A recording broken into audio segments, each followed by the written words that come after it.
رسول اللہ نے فرمایا کہ جو شخص حدث کرے اس کی نماز قبول نہیں ہوتی جب تک کہ وہ دوبارہ وضو نہ کر لے۔ حضرموت کے ایک شخص نے پوچھا کہ حدث ہونا کیا ہے؟ اپنے فرمایا کہ پاخانہ کے مقام سے نکلنے والی آواز والی یا بے آواز والی۔ میں ایک مرتبہ ابو ہریرہ رضی اللہ عنہ کے ساتھ مسجد کی چھت پر چڑھا تو اپنے وضو کیا اور کہا کہ میں نے رسول اللہ سے سنا تھا کہ اب فرما رہے تھے کہ میری امت کے لوگ وضو کے نشانات کی وجہ سے قیامت کے دن سفید پیشانی اور سفید ہاتھ پاؤں والوں کی شکل میں بلائے جائیں گے۔ تو تم میں سے جو کوئی اپنی چمک بڑھانا چاہتا ہے تو وہ بڑھا لے، یعنی وضو اچھی طرح کرے۔ نوح نے رسول کریم سے شکایت کی کہ ایک شخص ہے جسے یہ خیال ہوتا ہے کہ نماز میں کوئی چیز یعنی ہوا نکلتی معلوم ہوئی ہے۔ اپنے فرمایا کہ نماز سے نہ پھرے نہ مڑے جب تک آواز نہ سنے بو نہ پائے۔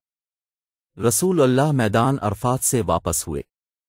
جب گھاٹی میں پہنچے تو اب اتر گئے، اپنے پہلے پیشاب کیا، پھر وضو کیا اور خوب اچھی طرح نہیں کیا۔